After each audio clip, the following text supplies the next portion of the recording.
For the past 9 years, we've watched them live. Wow, it's coming to an end. 9 years. Grow. It's turned into something more than I could have ever imagined it being. We're just so fortunate to have had an experience like this. And triumph. This show is one of the biggest underdog success stories in television history. How many shows can look back and say 9 years on the air? It's been incredible to go on the journey. I think I'm having my baby. Everyone's incredibly grateful and appreciative. We made it 9 seasons, and everybody always told us that we couldn't do it. I was over pros. We really have had so much fun. I will always protect you. TV is about characters. You have to care about the people. This is good, isn't it? It's perfect.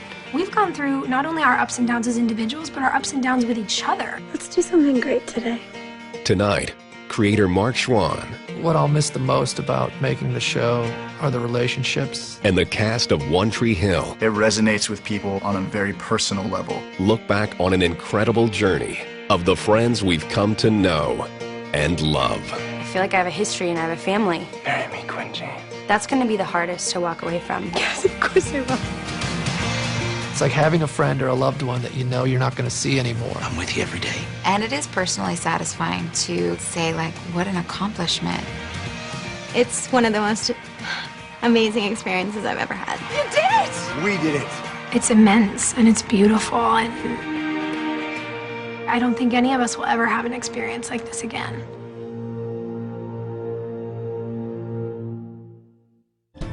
Tonight marks the final chapter of One Tree Hill, the landmark drama that spanned 9 seasons across 2 television networks. We're not gonna get sad. Nothing's gonna change now.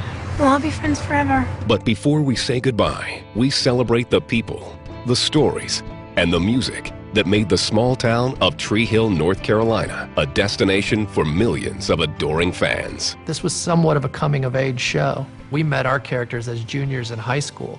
To spend 9 years with those characters, you can feel so much growth. Nathan, remember, 20 shots, no less. Got it, Dad. When I first wrote it, it was meant to be a feature film. I pitched it as Cain and Abel on a basketball court You ready for this? because Nathan and Lucas were half-brothers and they were adversarial and they were from different worlds.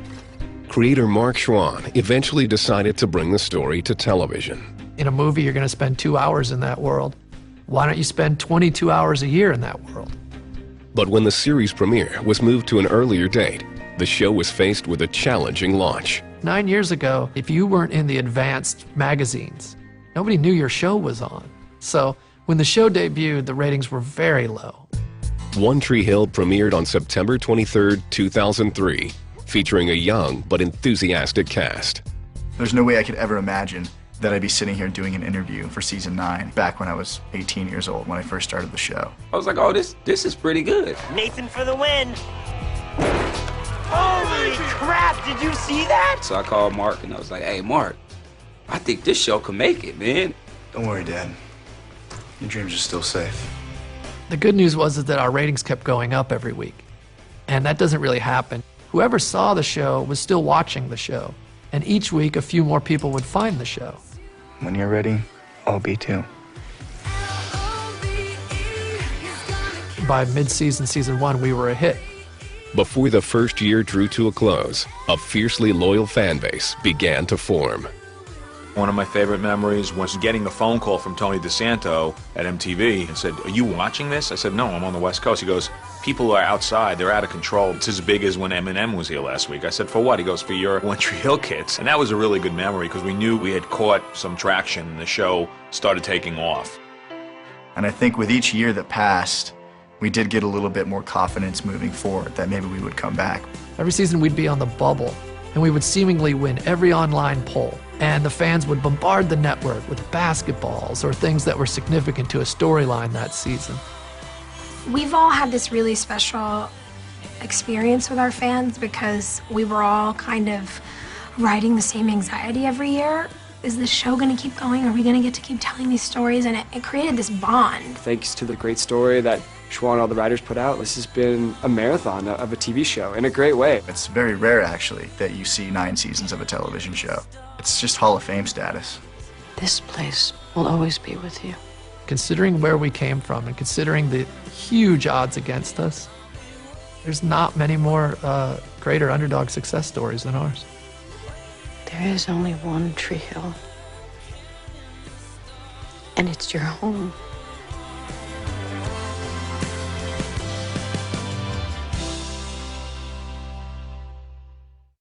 Anyway, man, what you reading these days, man? Steinbeck, The Winter of Our Discontent. Let me hear some. Nah. Come on, dog. You know I be reading vicariously through you. From the beginning, One Tree Hill had many influences. Man, I used to love Journey. Wow. The end of the first episode has a quote from Shakespeare, and that quote is very indicative of the show itself. There is a tide in the affairs of men, which taken at the flood leads on to fortune.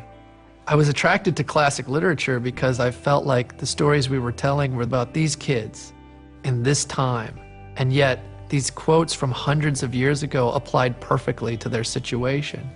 And we must take the current when it serves, or lose the ventures before us. The quote is basically about opportunity. That's what the show was to me and to the people involved. Opportunity is calling. What are you going to do?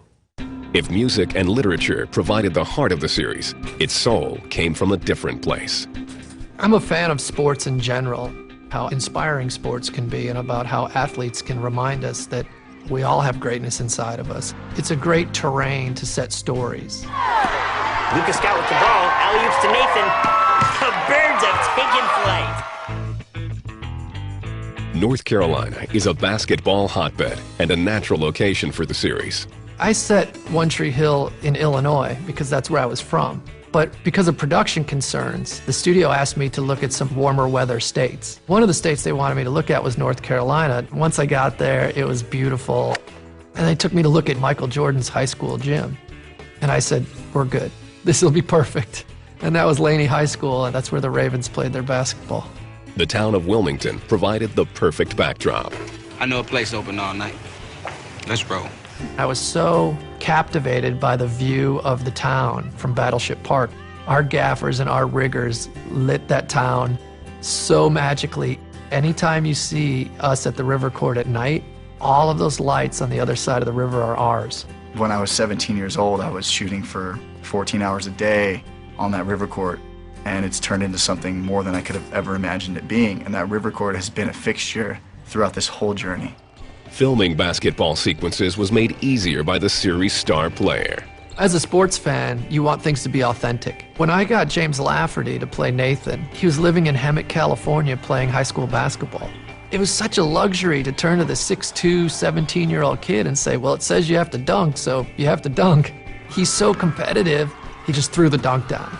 And I thought, this is going to be really special. We win! And while games in Tree Hill created incredible moments, So who do you want standing next to you?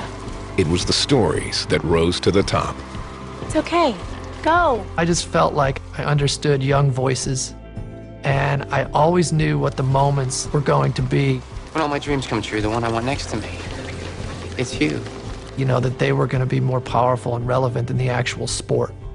If today is the best it ever gets for me, will that be enough? Of course. There is something that this show does to our core audience. It resonates with people on a very personal level. Haley, listen, this is not a mistake. How can you be sure? Because there is nobody that thinks this thing can work. I do. Figuring out how to persevere through the hard times in life. I will always protect you. Always. Difficult marriage or difficult friendships. Deaths or kidnappings. You should always be able to be exploring and finding new things with a character that you play this long. We don't want to be vulnerable, and we don't want to show that we struggle, and we don't always make the best choices. That mirrors life. You know, you stumble, you fall, but you're always redeemed. Meet me halfway here? Why should I? Because I'm sorry. Everybody has obstacles and difficulties, but sometimes quietly it's nice to hear that it's going to be okay. Because you're looking really hot standing out here in the rain, and I'm thinking I have to kiss you. Well, if you have to. Body be free. I'm gonna love you more than anyone.